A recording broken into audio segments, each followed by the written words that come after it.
This is Pulse of Africa, the face of Ethiopia, the voice of Africa.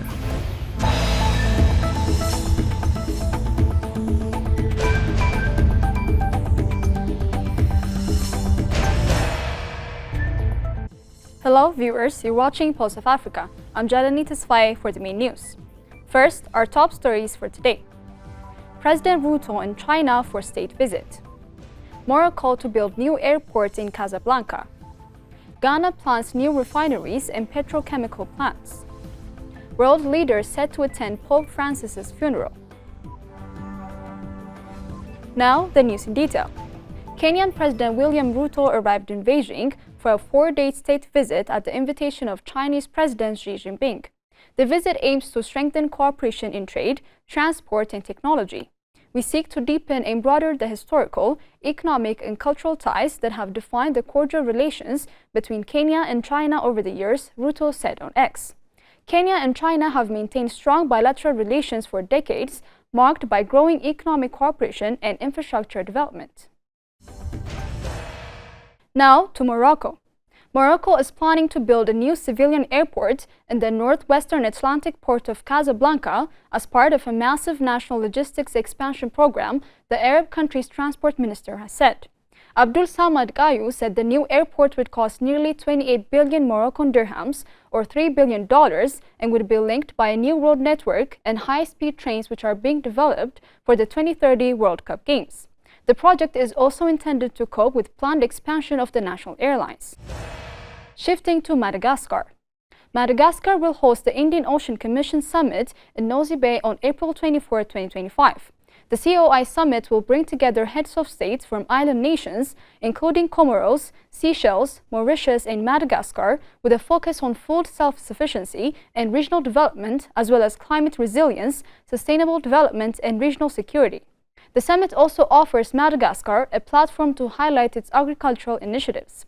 It marks the country's first major international event of the year, with preparations already in progress. French President Emmanuel Macron's attendance is highly anticipated, following a personal invitation from President Andry Rajoelina. Moving on to Namibia. Namibia's Ministry of Agriculture, Fisheries, Water and Land Reform has confirmed a locust outbreak in the northeastern Zambezi region, raising fears of a second wave. First reported in early February after heavy rains, the pests are now in both hopper and fledgling stages. Locusts have been spotted near the Chobe River and in 11 constituencies. Continued green vegetation in Namibia and neighboring countries may fuel further breeding, officials warn. Farmers are urged to report sightings, while control teams have been deployed with sprayers to contain the outbreak. Namibia faced a similar crisis in 2020, impacting over 700,000 hectares. In other news, numerous world leaders have announced they would travel to Rome for Pope Francis's funeral on Saturday, which is expected to draw a huge crowd in the square in front of St. Peter's Basilica at the Vatican. Pope Francis's funeral has been set for Saturday at 10 a.m. in St. Peter's Square, and a viewing of his body will begin on Wednesday in St. Peter's Basilica, days after the popular pontiff died of a stroke at age 88. He is currently living in state in the Santa Marta Domus in a private viewing for Vatican residents in the papal household. Cardinals met at the Vatican on Tuesday to schedule Francis's funeral and burial, planned the conclave to elect his successor, and make other decisions about running the Catholic Church as world leaders and the ordinarily faithful grieve the pontiff's death. Meanwhile, Russia and Oman have signed an agreement on the mutual abolition of the visa regime for citizens of the two countries. The document exchange ceremony took place in the Kremlin after talks between Russian President Vladimir Putin and Omani Sultan Haytham bin Tariq Al Said on Tuesday. Russian President Vladimir Putin has accepted an invitation from Omani Sultan Haytham bin Tariq Al Said to visit the country, according to a joint statement released following the talks between the two leaders in Moscow. The story of resurgent Ethiopia and burgeoning Africa is here, only on the Pulse of Africa channel, all the time. Pulse of Africa, the face of Ethiopia, the voice of Africa.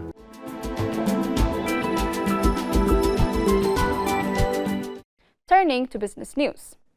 Ghana has announced plans to build 3 oil refineries and 5 petrochemical plants as part of a national strategy to reduce reliance on imported refined fuel and position itself as a regional energy hub. The projects were unveiled during the Investing in African Energy Accra Investor Briefing 2025 forum. Ghana currently operates 2 small capacity refineries, Tema and Tenuto, with a combined limit of 90,000 barrels per day. The new refineries will each target a minimum of 300,000 barrels per day. A 20,000-acre site in Jomoro, Western Region, has been allocated for the development.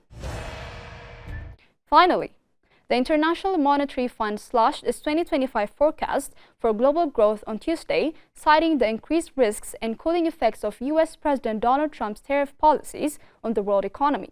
We are entering a new era as the global economic system that has operated for the last 80 years is being reset, the IMF's chief economist, Pierre-Olivier Gourinchon, said.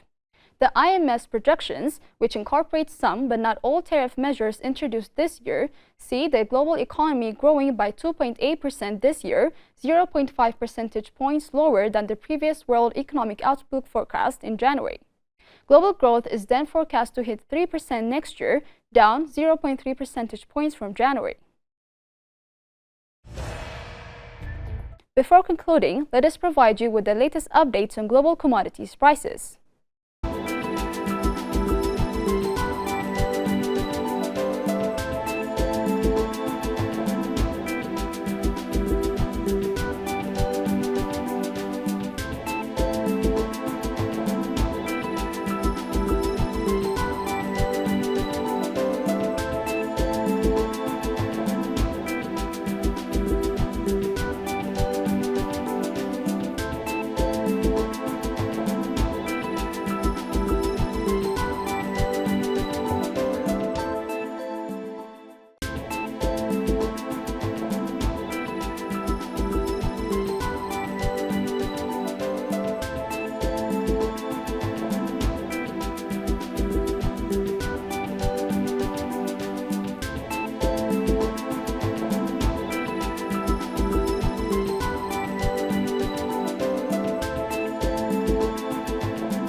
Now to weather updates.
That is all for today, and thanks for watching Pulse of Africa.